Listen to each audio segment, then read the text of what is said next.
All right.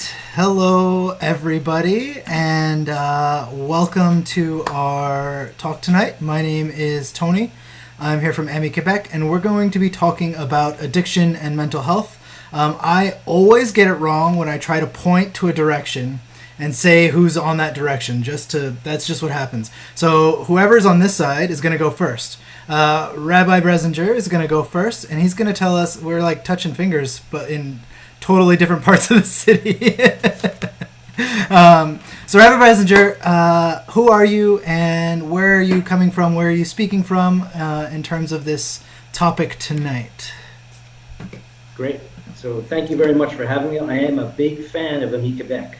I say that right off the get-go. So my name is Benjamin Bresinger. Grew up in Chambly, Laval, and I got involved in mental illness and addiction actually at the age of 12, where Okay. my late brother at that point was out of control. And as a result, my parents were watching him be totally unmanageable. And as a 12-year-old, I saw this happening in front of me, and I think I learned this idea of helplessness at an age that. So what I want to make sure to do is try to reach out to any 12-year-old, 13-year-old, 14-year-old who's impacted by mental illness or addiction in their family, and get them together with others so they don't have to go through this alone. And then I can tell you a lot more about me after, but basically I'm the director of Chabad Lifeline. Chabad Lifeline is a uh, non-sectarian agency, nonprofit agency. We're housed on Coast and Catherine Road in a beautiful, beautiful home that's owned by the Jewish General Hospital. We collaborate with the Jewish General Hospital as well as every other major hospital, the universities, CLSCs, English Montreal School Group. We have 4 full-time youth counselors in 15 of their schools. And we are now available via Zoom. We didn't stop for a minute. We hiccuped. There was no hiccup. Yeah. That's what I'm told. That's what you say. There's no hiccup. We went right on to virtual, and I'm just glad to be here. Perfect. Great. And now to this side is Yemen. Yemen, who are you and where are you speaking from in this topic for us tonight? Yeah, thank you also for having me. My name is Yamin Weiss. My pronouns are he, him, and I'm a social work student at McGill, about to graduate with a focus on addictions. Okay. And I've been volunteering for AMI Quebec for 3 years, 4 years, I don't know. But AMI Quebec has been a huge part of my own recovery from addiction, um, which I've been in for the past about 6.5 years. Okay.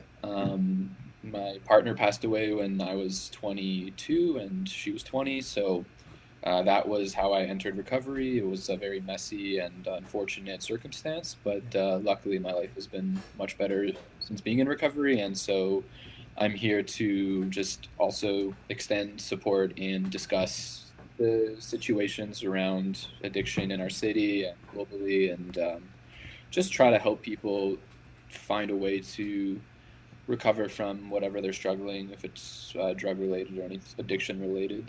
I feel very lucky to be where I'm at, and so I just felt like it was a pretty good idea to see if I could help other people also get better. Perfect. Thank you both for joining me. It's great to have differing perspectives and also just two people, right? And have more people involved in this discussion. Just so everyone who's watching is aware, this is live. So if you have questions, you can ask them in the comments, and we'll be able to get opinions from the rabbi or from Yamin and myself. I'm not an expert in addiction. I have done a lot of work into intervention work with youth. So addiction is always kind of around, either through family or through their own experiences. And so I have that kind of like crisis intervention work experience with it. But yeah, so if you're tuning in live, we have Sharon who is watching us with us from Chatham, Ontario, which is great. It's really great to see that this is like expanding beyond just like the Montreal bubble. And so we've got a question from Sandra already. But before we start, I always ask a weird question to kind of get things going. And so I'm going to ask you both, if you could be any reptile, extinct or currently existing in the world, what would it be and why? Start with Yemen. Oh man. I wish I had like a more vast knowledge of reptiles to choose from, but so I think I'd go with crocodile because they've just figured out to go and survive, Yeah, and I feel like that's relevant to today's conversation. So I'm gonna pick that's crocodile. that's perfect. And Rabbi, what would you be? Is facial hair a reptile? It is not. Beards are No. not a reptile, and Okay, this because panel I is full mean, of them. I think we have to address that. I mean, You you can could. talk about reptiles all you want, but the bottom line is there's a lot of facial hair right now. There's a lot of facial hair. I What have. is going on with the I even beard? have my hair like up right now. Otherwise, it would literally fill this whole screen. We appreciate that very much. Whose beard is the oldest? That's a good question. I mean, I haven't shaved in 15 years, so yeah. Yamin? I was born with this beard, so it's really weird. I don't know how long it was there before me, but it's at least 29 years old. No way. All right, so that's your way of avoiding the question, is what? Yeah, really. Come on. All right. Well, I will say it's just funny because you said crocodile, and I have an alligator tattooed on my palm, and that's not going to be my animal. My animal is actually going to be a lizard. Which growing up, I grew up in Florida, and we have lizards all the time, and you'd catch them, and like if you squeeze the sides of their head, you can like hang them on your ear, and you'd have like lizard earrings, and that was always fun. So that's my my reptile. And we have someone from the Townshippers Association asking if salamander is a reptile, and I think it's an amphibian, because they go water and No, we don't talk about amphibians. no This is a show on addiction. We don't addiction. get Oh yeah, into- sorry, that's the wrong A. Yeah. All right, so Rabbi, this question's for you. Does Chabad House help anyone, any age? And then they say a 28-year-old, just to kind of get things started there. Absolutely. Every age is being helped except 28-year-olds.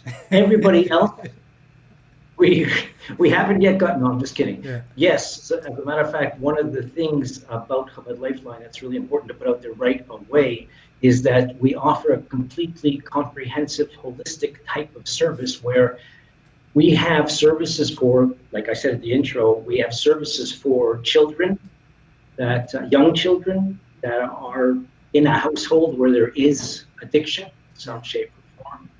And we have services for teenagers who are also in that type of setting. We also have services for teenagers who are involved in risky behaviors, adults, parents, and my wife has an amazing family group that's been going on for years. It's on Zoom now, of course, and she's had, grandparents who have been affected by their grandchildren, people into their 80s and 90s. So it really goes from 2 years old to 98, except for 28-year-olds.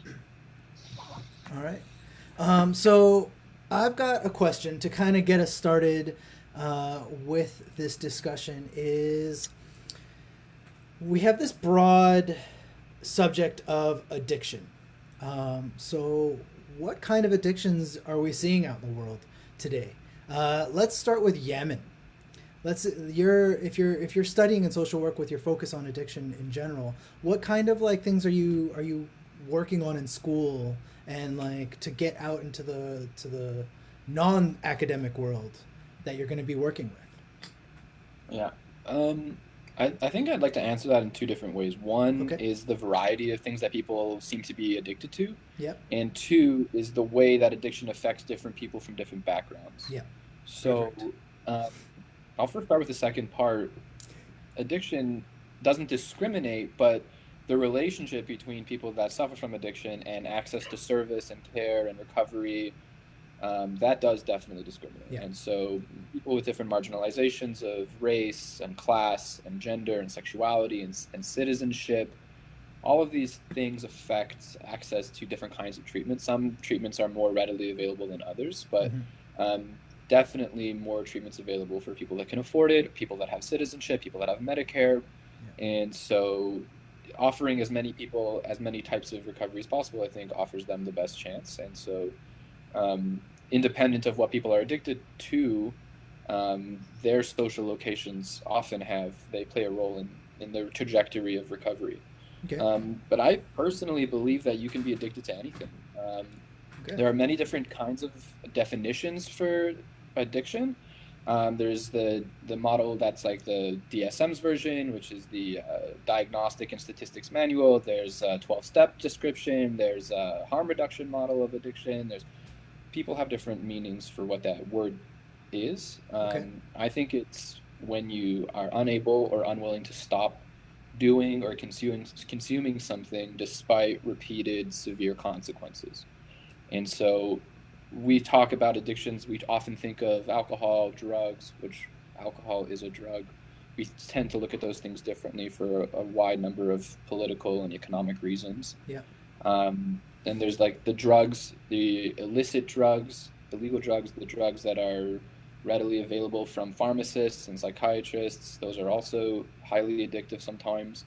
There's legalized drugs like marijuana. There's socially acceptable drugs. There's really taboo drugs. And then there's a whole slew of behaviors as well. So gambling and sex and pornography. And I think one that often gets overlooked so far is screens, cell phones, social media.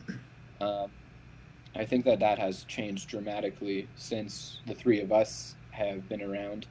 And I don't think that that's considered as prevalent or as the impact. I don't think that impact is regarded the same way as we think of like conventional addictions like gambling and drugs and alcohol and things like that. But you can be addicted to anything. Even an addiction doesn't have to be to something that is inherently unhealthy, right? So if we're addicted to certain people or certain types of people, that can develop into codependency. If we're really into fitness, we could take that to any extreme. We could be addicted to fitness, we can be addicted to health, we can be addicted to love, we can be addicted to anything that we form these attachments to that wind up causing us severe and repeated consequences without us being able to stop or being willing to stop.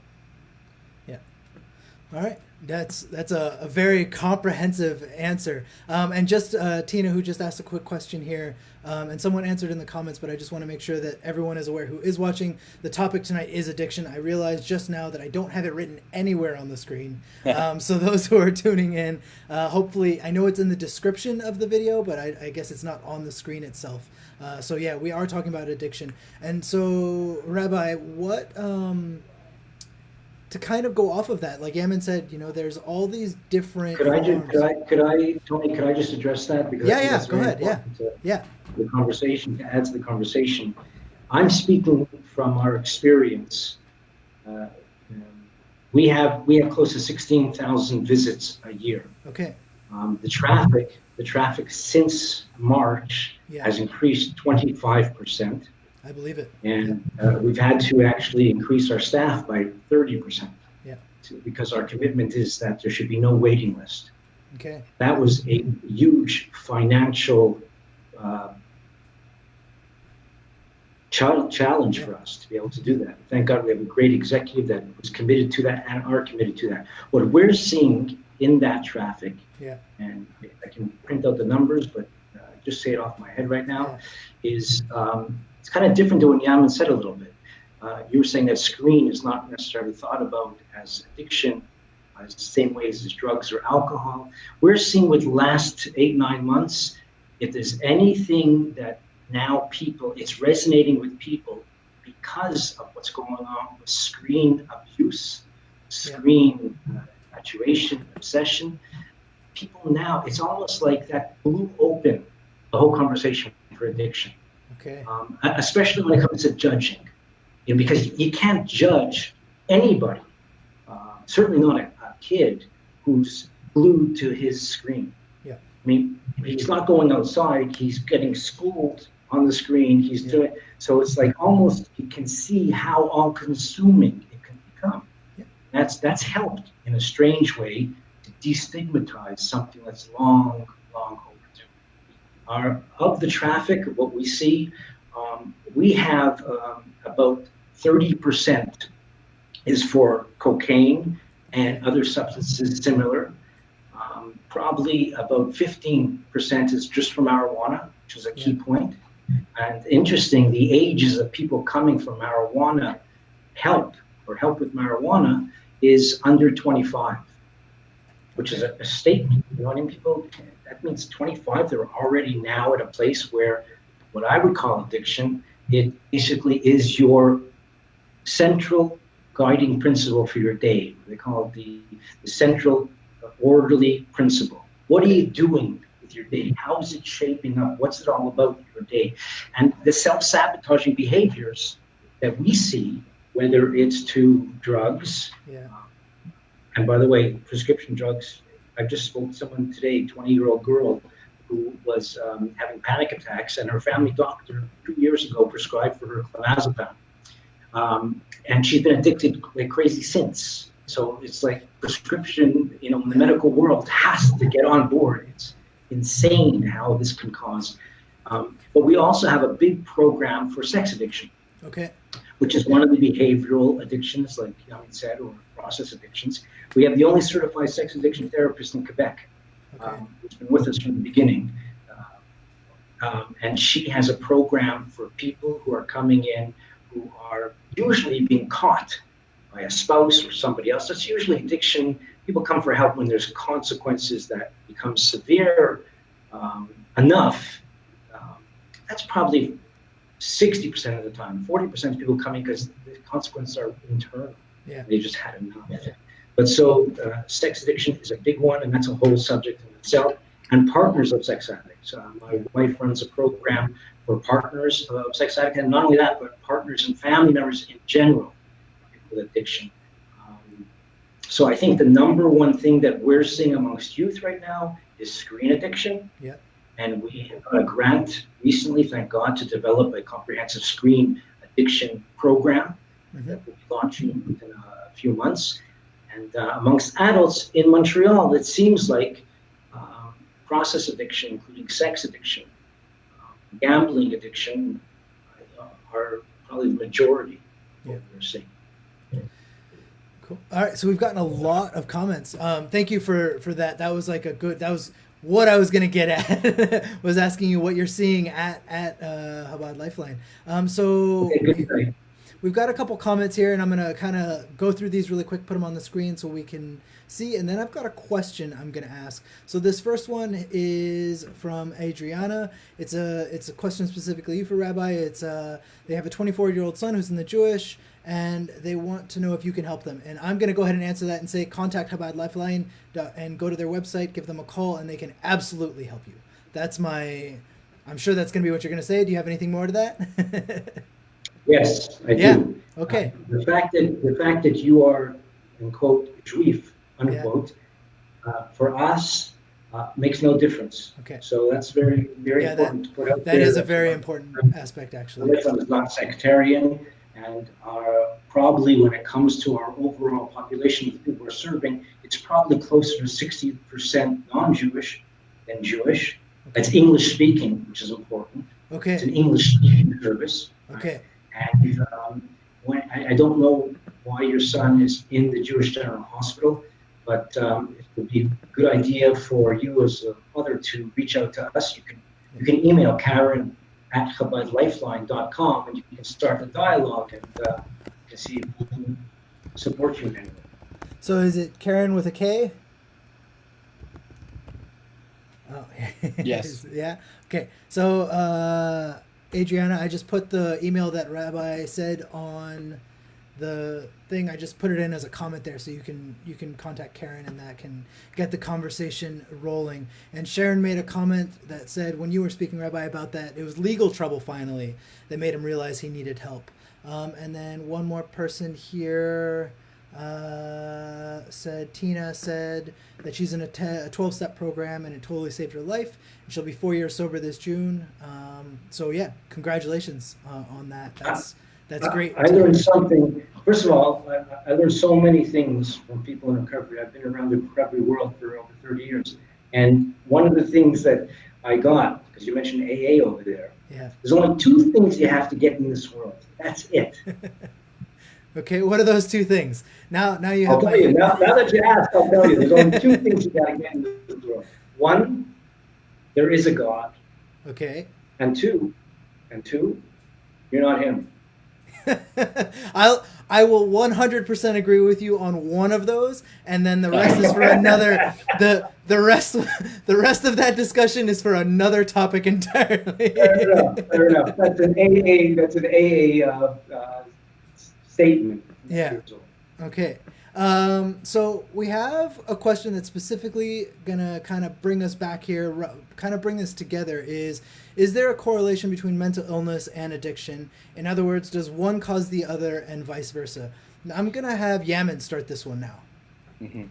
I also forgot to mention that I've been volunteering for Chabad for like almost 3 years as well, and I forgot there's this like very long-standing association between myself and Chabad, and I'm very grateful for that volunteer opportunity. I just completely forgot to mention it. This is why you have the beer. Yeah, it was the prerequisite. I wasn't going to do anything without it. So mental illness is a framework of issues that people have that are often non-physical, and it's a growing subject. It's one that has only recently been given a spotlight.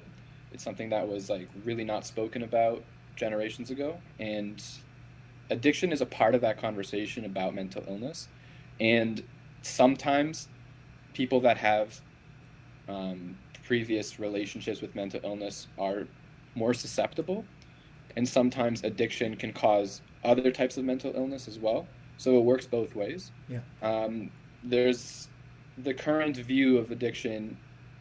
One of the current views on addiction is referring to a biopsychosocial model, which means that they consider genetics, hereditary, genes, all that stuff, psychology, what's going on in the person's mind, and the social environment. So when we look at it from an all-encompassing kind of holistic way, mental illness is one piece of the addiction puzzle. Yeah. It can be there before, it can be brought on by addiction, and after addiction, people are not safe from mental health issues. They can come up. Sometimes when people get over or recover from their addictions, they realize that underneath that were some mental illnesses that may have exacerbated or brought them to something like an addiction. So mental illness and addiction go hand in hand. And I think the destigmatization works both ways. So the more you destigmatize addiction, the more you destigmatize mental illness, the more you seem to accept that mental illness is a legitimate thing, it's a legitimate health problem, the more sympathetic I think people will be towards addiction. Okay. So, Rabbi, do you have any comments? Do you have anything to add to that? Do you have any what do you think? Yeah. No, I appreciate Yamin said. I would maybe suggest that mental illness, or let's call it mental wellness, and a person's mental well-being has gained tremendous ground as far as breaking stigma. Yeah. I think addiction is way behind. Interesting. But that's part of the challenge we have. And the truth is, in general, we see addiction as a mental illness. Yeah. And that's one thing I wanted to kind of bring forward and put out to people who are watching, is that addiction is technically considered a mental illness, and it's not treated as that by many people. They see it as this separate thing, as a choice that people are making to be addicted, and not necessarily something that's in them, and it's not they see it as an active choice. What do you think about that kind of approach? I think that's exactly what I'm talking about, is that I don't think anybody today is going to say that a person has a choice as far as schizophrenia. Yeah.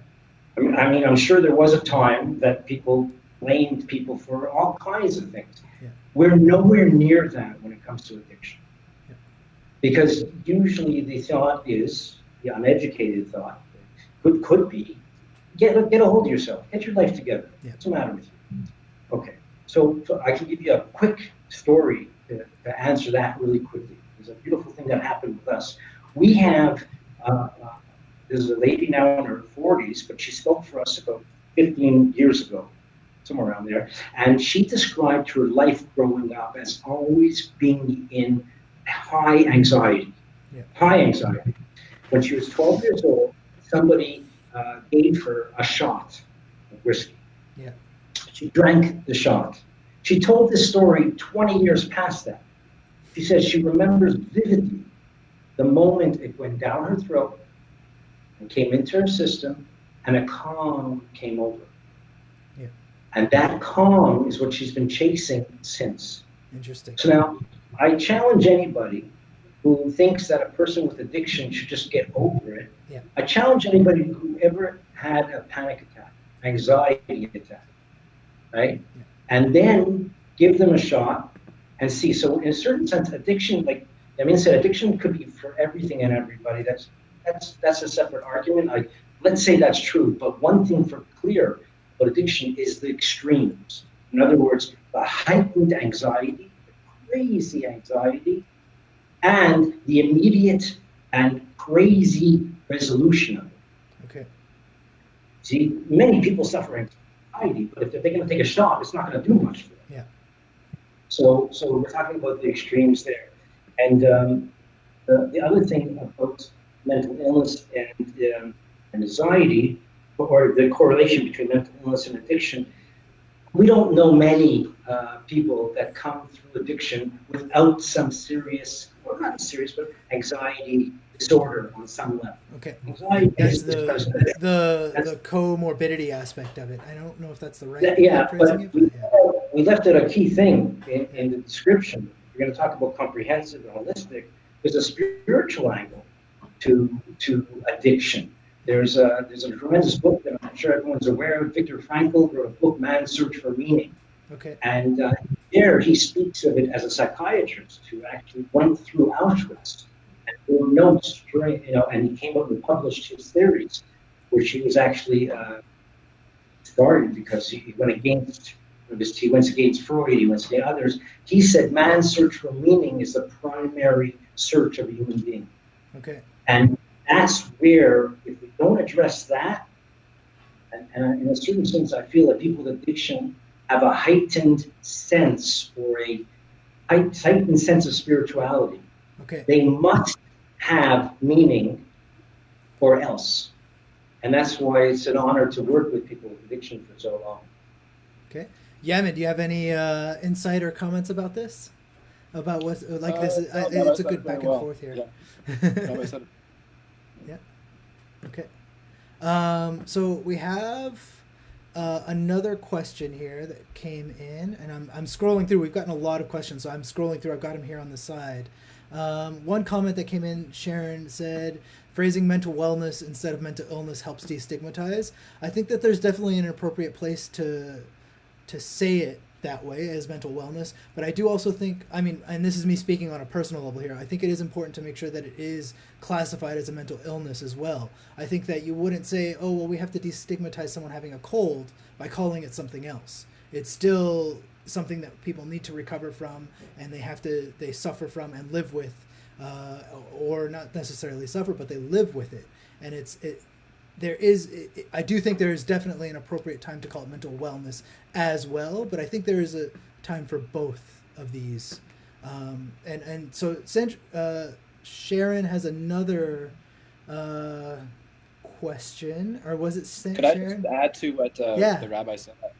Sorry, go ahead. No, I had forgotten and I got it back. Okay, go ahead. I think the rabbi spoke about the way that we navigate choice around certain mental illnesses and addictions. And I think that one of the reasons that happens is because when somebody becomes addicted to something, their behavior often changes. And so that behavior winds up causing disturbances in people's lives in different ways than other mental illnesses. And so blaming the consequences of an addiction on this idea that it was a choice to begin the thing that people got addicted to, I think deflects from the focus that at the time that somebody's suffering from an addiction, it may not be the best moment to start playing the question, like to start wondering where it came from and everything like that. Like there's an immediate issue that Rabbi spoke about as an emergency and an extreme situation that needs to be dealt with. When there are other mental illnesses being dealt with, there's less of like a historical account of everything that brought people to the emergency room or wherever they're at. But with addiction, there's this judgment on how did you get here? And that judgment, I think, is reserved for when people are going through an addiction differently than when they're going through other types of mental illnesses. So I agree with the rabbi on that. Okay. Yeah. No, that's great. And I just want to add to that, and it's really good what you just put out there. First of all, the mental illness and mental wellness, yeah, it really doesn't matter as long as we're busting stigma. Whatever is going to bust shame, whatever's going to bust shame, that's great. And also understanding that addiction, what I'm explaining, is part of mental illness. At the same time, there's an accountability here. We're not saying that because someone has an addiction to drugs or alcohol, that means there's a license to do whatever damage or whatever to the people around them and society. Absolutely not. Yeah. But the same way with physical illness, responsibility to get treatment as they can. But it could take some time because addiction is the only illness that's job it is to tell the person they're not sick. Yeah. Every other illness, pain is telling you, help, I'm sick. Yeah. Addiction does the opposite. It's not so simple. No, I think that is something that we can take away from every discussion that we've had here, is that it's never simple. So one question that just came in a bit ago, is how do we prevent enabling an addict? And this is kind of a loaded question, I think, in a way. So I'm interested to hear what you both have to say about this. Let's start with whichever. I'm bad at directions, so whoever I'm pointing at is who's going to go first. Rabbi, you're going to go first on this one. Okay. How do you prevent enabling an addict? Yeah. First of all, it's on your own. If it's in your immediate circle, if he or she is in your immediate circle, I think you need support. It's a powerful, think about it as a whirlpool. It's a powerful suction that's going to be bringing up. If it's survival, if you're dealing with somebody who really thinks the behavior, whatever it is survival, then you got to get help. You don't go and grab the person if they're drowning, that you're going to drown with them, right? So that's the one thing. And that's where we do a lot of work. My wife is fantastic in helping family members not get sucked in to the addiction, because we say addiction is like a train wreck. Everybody on board is going to crash. That's number one. Number two, it's probably one of the hardest jobs, I think, at Lifeline, because you're talking to loving parents, loving children, loving husband and wives, and we're telling them, you know what, don't enable that person. What? How can I not help the person? Yeah. And it's a real tough conversation to have, but it's essential. It's an essential conversation. So I would say that if you really are struggling with this, how do I enable or not enable, whatever, addiction, two things: reach out for help, either by coming to us or going to Al-Anon, Al-Anon, any of the Anons, which have 12-step groups that are focusing on partners of or family of, and to know that maybe this is the key from a spiritual standpoint. Maybe the key really is, what can we control and what can we not control? Yeah. Okay, so if a parent will say, let's say a loving mother would say, I have to give him money, or he'll get beaten up. I have to give him money. Yeah. So makes sense. You want to control the kid's environment. You want to control so the kid does not get beaten up. Makes sense. That's an illusion. The illusion is that if I do give the money, he won't get beaten up. Yeah. And if I don't give the money, then he will be. In other words, I can't control what's around me. I can only do what I have to do. I can't think that my actions are going to actually save or control anything or anyone. That's a tough illusion to break through. Yeah. It's very tough. Yeah. We have examples in Lifeline where we had middle-aged people, actually a person in their 30s. Their father was so loving and so sweet, an old person, not born in this country, English was not his first language. He was so beside himself. The drugs he was taking and bringing home, 30-year-old. And the father actually went for help. Yeah. The father is in the 70s. He went for help because he couldn't sleep. He was up all night. The kid's behavior was out of control. So he got prescribed a sleeping pill, trazodone, not necessarily an addicted. When the kid saw that, the kid convinced the father that he needs it because he needs to sleep. Yeah. And the father gave it to him. So don't enable your kid. What are you talking about? Here's the sweetest man. Yeah. You need support. So, Yaman, do you have any insight into this? What are your feelings about this? Yeah, I think the rabbi really nailed it, but I also think that it can be broken down, like what the support means. Okay. Support can take different shapes. So I think number one is connection with the individual, okay. And connecting through the individual with communication. There's lots of ways to gently confront the situation without avoiding it. You don't have to have a super extreme surprise intervention. Sometimes it's necessary, but often there are ways to do it before getting to that point. Even just I've noticed that this is something that's been going on, and I'm saying this because I care about you, and I just wanted to know if there's anything I can do. Like, you could start there, plant the seed, and then revisit the conversation. Yeah. So number one, I would say, is the connection between yourself and the individual. Number two is resources. So you can connect through the resources that are available. And luckily, we live in a city and at a time where there are resources available, because there weren't always. And so making use of the resources, or having help locating the resources, is another way to connect. Yeah. And a third way to connect, I think, is education. So not everybody has, a devout knowledge of what addiction is, where it comes from, what it looks like. And so doing a little bit of Google searching, or some calling to Chabad Lifeline or whatever, getting more information on what's actually going on with the person. It's very hard to understand self-sabotage, self-destruction, pain on another person, secret. There are a lot of secrecy with people that suffer from addictions. Not all the time, but it's common. It's a common thing to happen. So I would say connection with the individual, connection with the resources, and connecting through education and informing oneself as to what's going on. Those are ways to assist with preventing the enabling of an addict. Okay. That's amazing. The way you explained that was fantastic. I would add that we know that addiction is generational, right? Yeah. Any dysfunction is generational. So wait, hold on. Before we go a little further, can you explain what you mean by that? So someone who doesn't know what it means to be generational, what does that mean? Yeah. So we have so many examples of an alcoholic father whose grandchild became an alcoholic, whose child wasn't an alcoholic, but whose child was certainly attracted to alcoholics, and married an alcoholic, and then their child. So the reason I brought that up now is, if someone's worried about enabling somebody else, I would check in.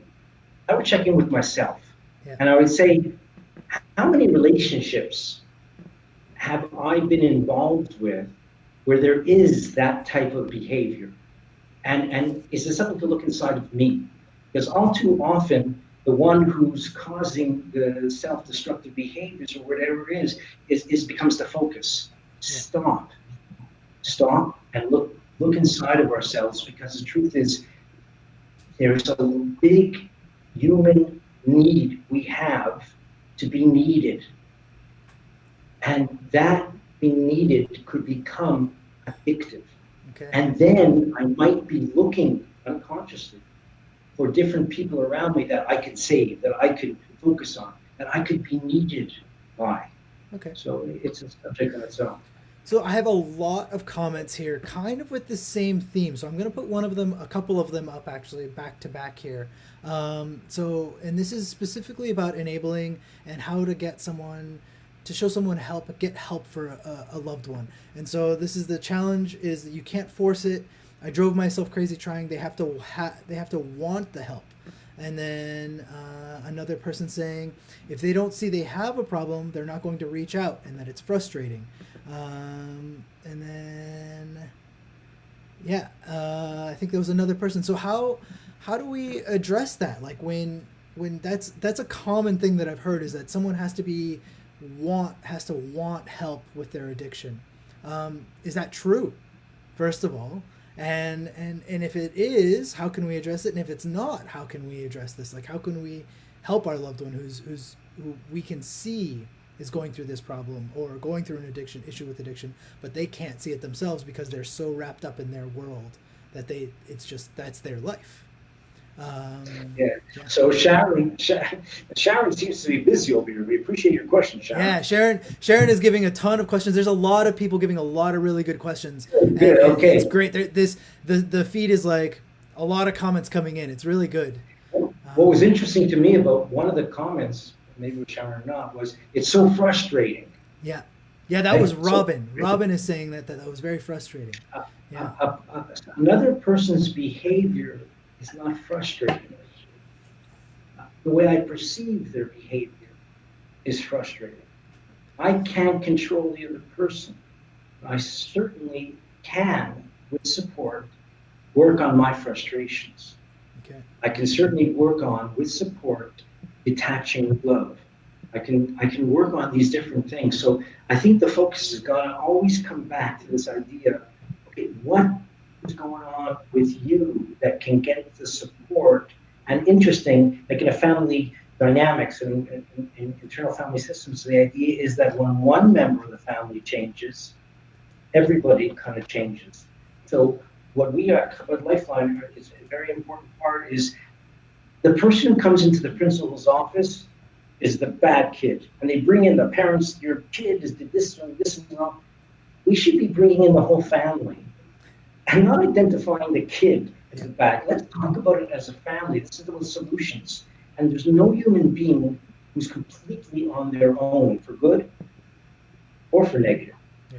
So I think that's the beginning when it comes to enabling and frustration and all these kind of things. It's let's see where I can change and how that can contribute to the solution. Okay.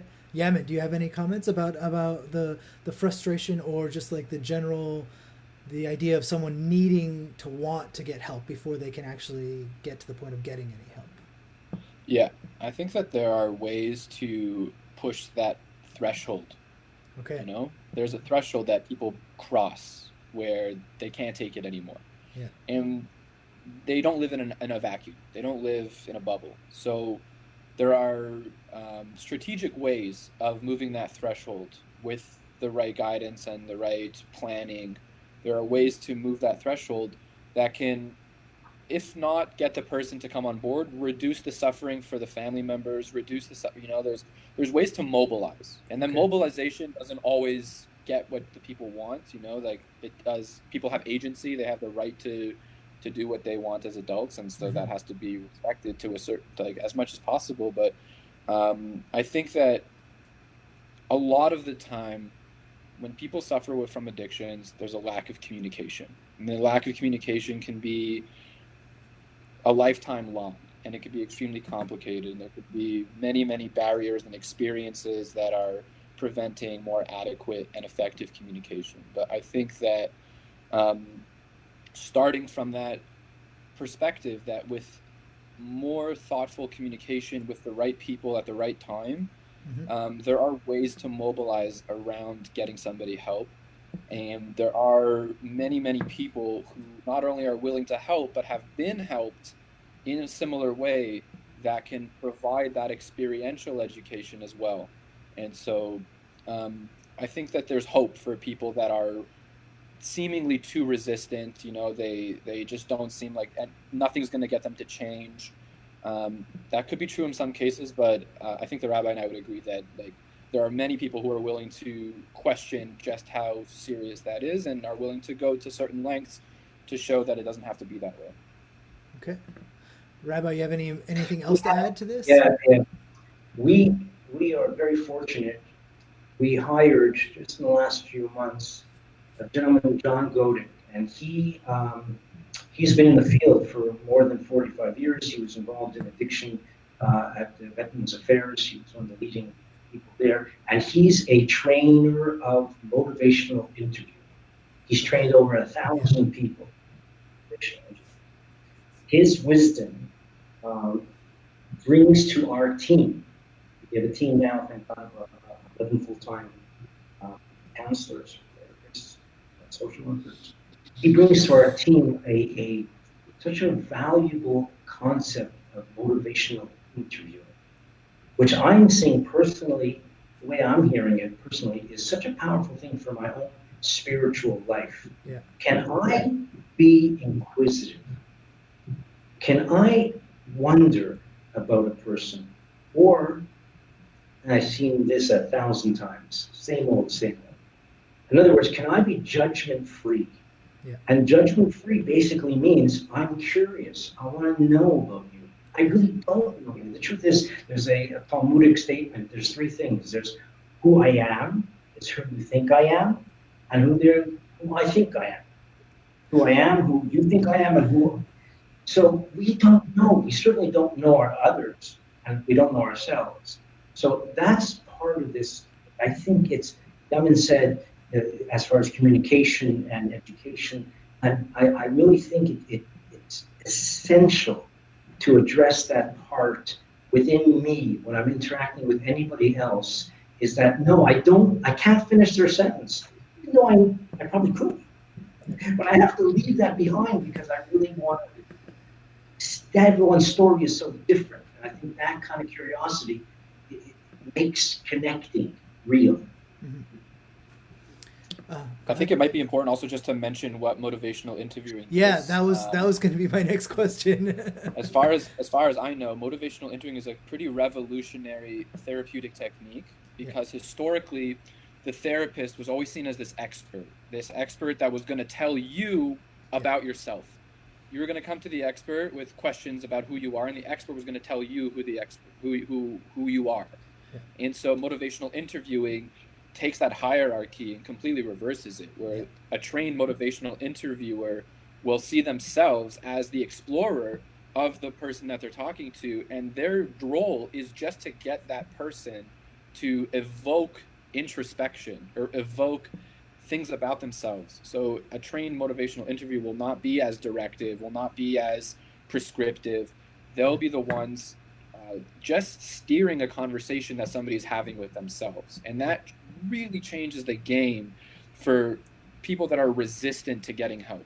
Yeah. A lot of the reason why a lot of people are resistant to getting help is because they don't want to be told what to do. They don't like that. The issues with authority, who knows what kind of abuse they've been or what kind of life they've lived that they've had to deal with people telling them what to do. And a motivational interviewer kind of upsets that whole situation by kind of getting into agreement with the client or the participant in a way that is non-threatening, it's non-confrontational. Yeah. And the data shows among research, when it comes to people that specifically suffer from addictions, motivational interviewing can help when traditional therapies will not. And it's not perfect, it doesn't help everyone all the time, but it's a really great new addition to the toolkit of people trying to help those with addiction. Absolutely. Rabbi, you have any comments? Along those lines, what you said, as far as the motivation is to evoke introspection. Yeah. Right. So in a sense, that's one of its failings. Because genuine curiosity is not about evoking anything. Genuine curiosity is try it. Go home to your spouse, go home to your kids, go home to your father, whatever it is, your mother, and ask them a question about themselves. And you know what? Wonder about them. In that wonderment, in that curiosity, in that interest is the deepest place of connection. And ultimately, addiction is a disease of the disconnect. And it's all about how can I genuinely connect with you? And the fact is, I can't generally connect with me. Yeah. That's a lifetime's work. But in the moment when I can open myself up to the stories I tell myself, now, you know what? Maybe I'm not absolutely right about something I'm judging myself on. I can be open. and how much more if I can do that with somebody else, then we enter into a sacred space where we're both there sharing and connecting in a way that's transformative. So I just Yeah, that's a good I'm insight going to ask my there. wife. I think I need to ask my wife a few questions. So here we've got about 9 minutes left. So I'm gonna bring a new kind of question here, which is, we'll see what you guys think about it. Karen is asking us, do you think that the legalization of marijuana normalizes addiction to pot and allows the user to rationalize overuse of marijuana, and is this problematic? I'll let you guys duke it out. Who wants to go first? Rabbi, Please. you go first. What do you think? What's your insight on this I don't question? think really, what we've seen is it hasn't really affected either way. Okay. People who are addicted are not waiting in line for their marijuana. They don't need to. They can text their dealer who comes to the door. Yeah. So it's really not the segment of the population that I'm concerned with. People who have a addiction to. I don't know. This whole idea that it prevents the black market, that's our experience. Absolutely nonsense. The black market is thriving Yeah. more than ever. That's my experience So, as well. and I want to know why, in fact, is the marijuana stores essential enough that they have to be open during the virus? Yeah. I mean, it's the Why? same. And the SAQ, why? Yeah. Why? Because This of how much is money it brings into the government. So this whole thing is about industry. So Yeah. let's not pretend. Yeah. That's my. I will completely agree with you on that part of it as well. Yaman, do you have any insight into this? Yeah, I agree that my insight on it is that the legalization of marijuana comes at a time when social understanding and acceptance of the relationship between drugs and people is nowhere near where it ought to be at a time when we're introducing more drugs to be more acceptable. I'm not saying that drugs are either good or bad. I'm saying there's a whole context of the way drugs interact with people, with individuals, with society, with communities that didn't happen. There was no education on the psychoactive effects of marijuana. There was no deployment of additional information on what these things were. They rolled it out, and then they put in the services. If you need help, go here. If you know, I think that it was really putting the cart before the horse. And as far as the shops remaining open, there are people that are addicted to these things, and so closing the SAQ could kill somebody. You know, unfortunately, there are people who are at that point. People could have nervous breakdowns without getting their marijuana, and so I think considering it an essential service really pokes this bear at how serious people's relationships with substances are. Yeah. And it really opens up this very large and complicated conversation about the role that drugs and alcohol play in our society. So I would wish that alcohol and marijuana were not essential services, but I also recognize that there are people that are dependent and addicted, and if you close those things down, you're going to be harming people. I wish that we had. You know what's going to happen if you close them down? Yeah, I mean, you know what happens if you close them down? We experimented with that a long time ago. Yeah. It's called prohibition. Yeah. And people got what they had to get. Yeah. So prohibition brings a very key point to the table. The bottom line is that the drugs, the marijuana, the alcohol, the cocaine, the pornography, they are the solution. The problem is what's going on inside of a person, the inner terrain of a person. So as long as society is busy talking about the problem, we're going to miss out on the solution, which is really what's going on in that person. You know?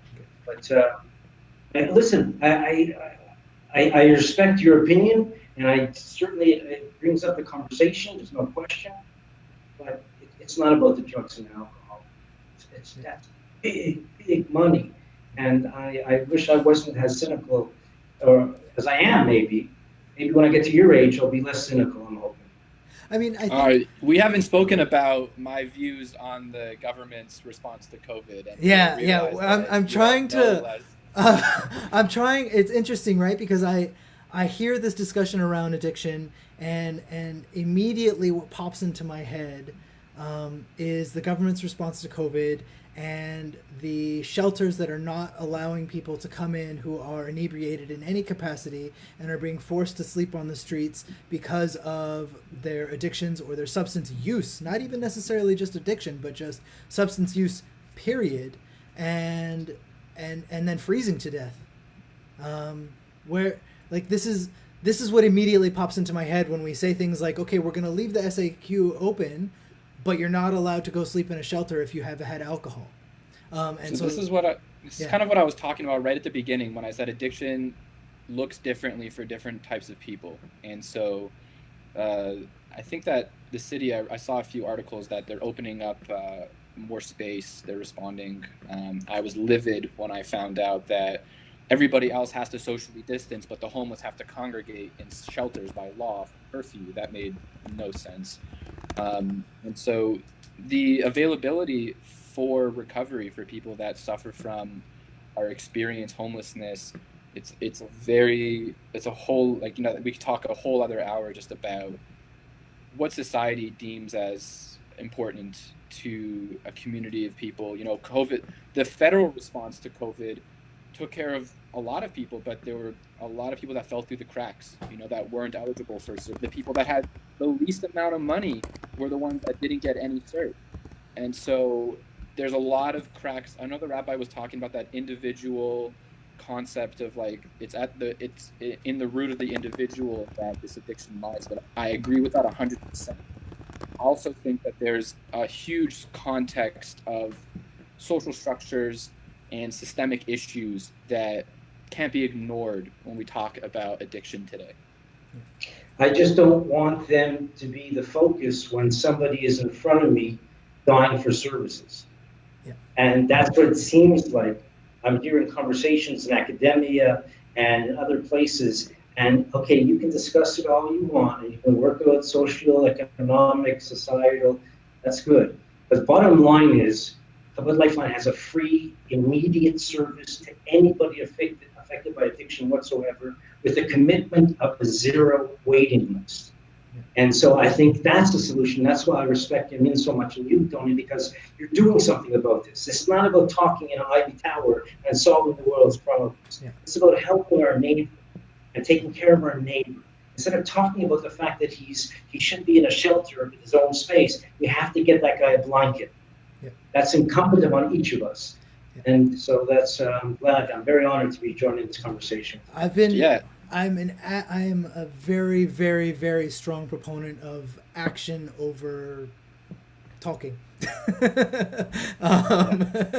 So I just want to end with this, I think that the model of what a Chabad does, it's uncanny. If you compare it to the fact of other rehabs in Quebec, in Montreal, even if you compare it to the services available, there's nothing like it.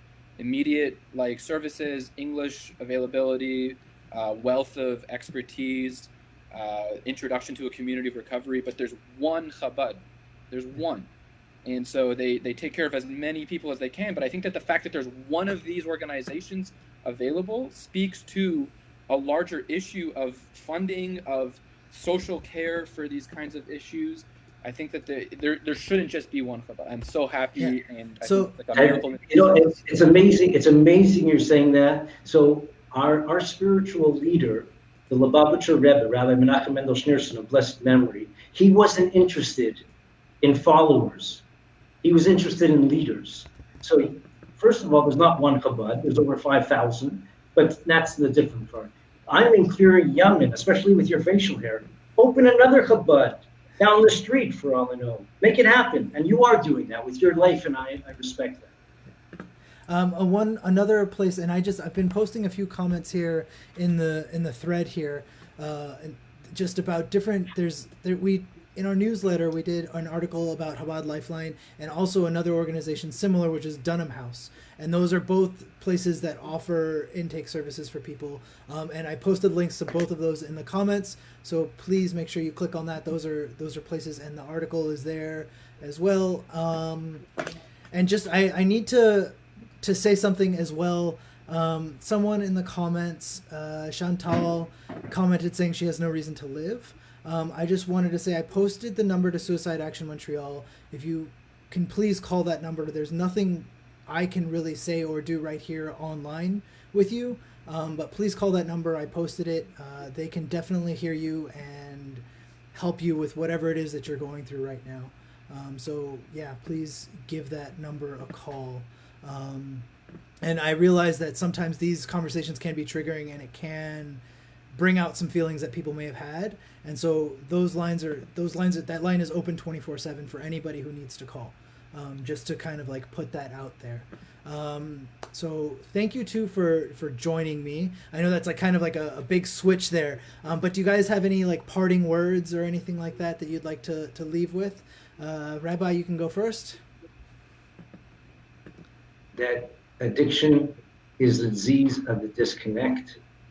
It's incumbent upon each and every one of us to do our very best to connect to those amongst us that do not seem to have the connections, especially in this day and age.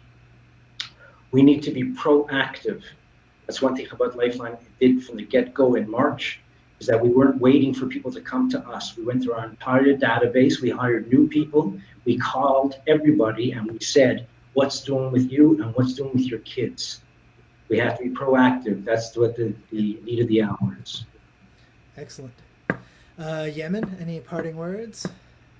It's been a huge honor, and I think that in the spirit of connection and moving forward, I think that things like this should not be a one and done. Like this shouldn't be like the one time we talked about addiction through AMI-Quebec. Like I think that this conversation should be something that continues on in whatever form. Like I would love to come back. I would love to, discuss things with the rabbi again, get more people. I think that one of the most important things we could do is to continue this conversation and not be like, oh yeah, I heard that thing that one time that kind of made sense, and let it die. Like I think that this is an ongoing issue.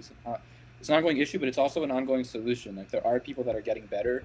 There are people that are finding ways to live lives that seemed impossible. And like I'm definitely one of those people. Like it wasn't very long ago that I weighed 120 pounds and I did not have one healthy aspect in my life, and I was like very close to death. And if people like Rabbi, people that genuinely care, that made me able to somehow be on a panel of people talking about recovery, and that transformation is available, and there are people that care, and there are people that want to help, and it just takes a little bit of searching, and it'll definitely be found. Luckily, these days, it can definitely be found.